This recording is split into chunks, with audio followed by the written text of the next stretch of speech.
please put your hands together for Doug Ecks.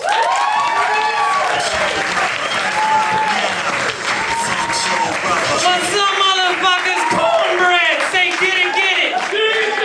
Alright, I'm gonna drop some knowledge on you guys, and I'm gonna say cornbread, and y'all gonna say get it, cornbread! Get it! So, I was having a drink over at, what sounds better than Hooters?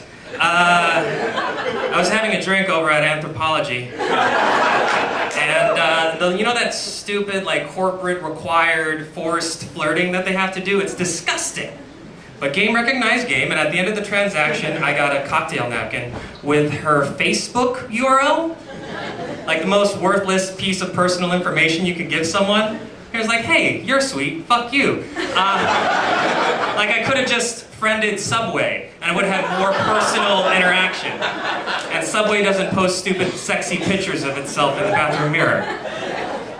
Speaking of inappropriate public sexuality, is anyone here into anal?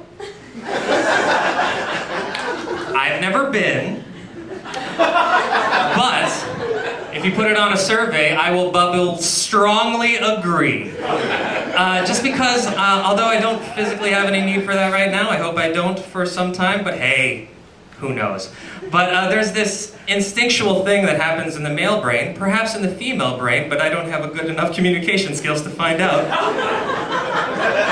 So I'm lying down in bed with my lover after the loving, and we're talking about what we're into, like what really gets us going, and I say, you know, working with my hands and Akira Kurosawa films, and she says, you know, if you want to put it in my butt, that's cool. And then there's this smile that happens on my face. It's not this one.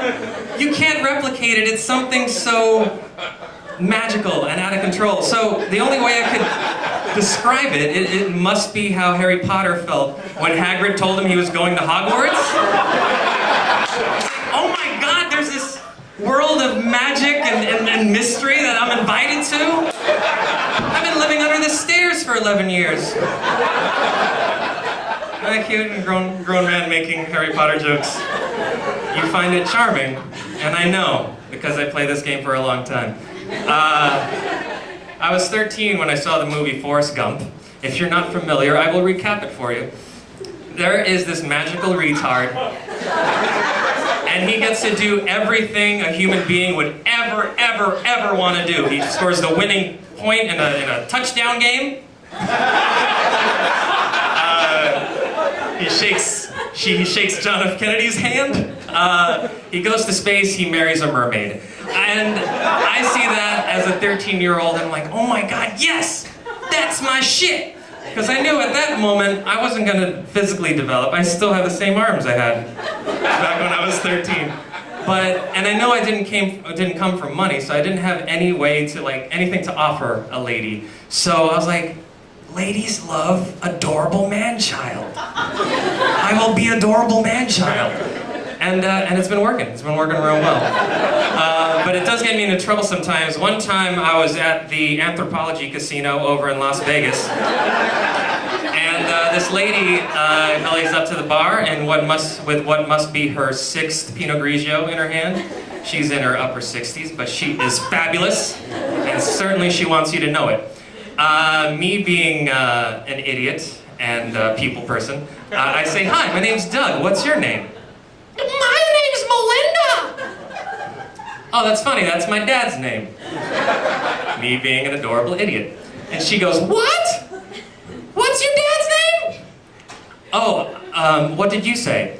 Melinda! Oh, I'm sorry, I thought you said Belinda. What? Her brain starts to shrivel like the Grinch's heart. And me being a fan of pattern and repetition, I chase her around this merry logic puzzle until her brain folds, and she says, you know what, you need to be real with me or fuck you! 3 times. In a row. And it wasn't for emphasis, I'm sure it was because she had forgotten she said it previously. The badass thing to say at that moment would be, you know what, fuck you! But the tone of her voice and direct eye contact and made my dick fold, and then I just shied away. She was probably too old for me anyway. I'll never find the Goldilocks girl, the girl that's just right. She's always either, you know, a little too shy or completely fucking crazy. Or I dated a tall chick once, or she could have been completely fucking crazy. So that girl was too old.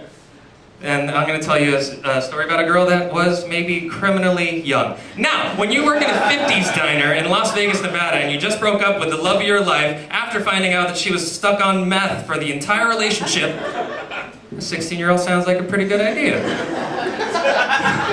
I'm going to save you the problem. Like, there's a lot of shame in that. I'm going to save you the trouble. I'll give you the highlights. Let's go to the real. The best thing is when she tells you, I don't like oral sex.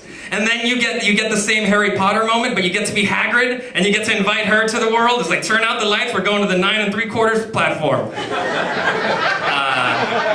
They don't know much about that stuff, and they don't know other things, so you look like a genius, and me being an idiot, it's a new feeling. They don't know things like, they don't know how separate peace ends.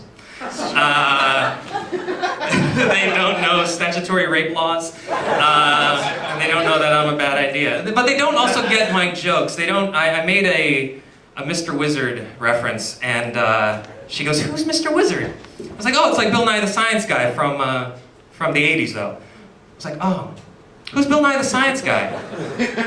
It's like Beekman's World, but from earlier that year. No, who's Beekman's World?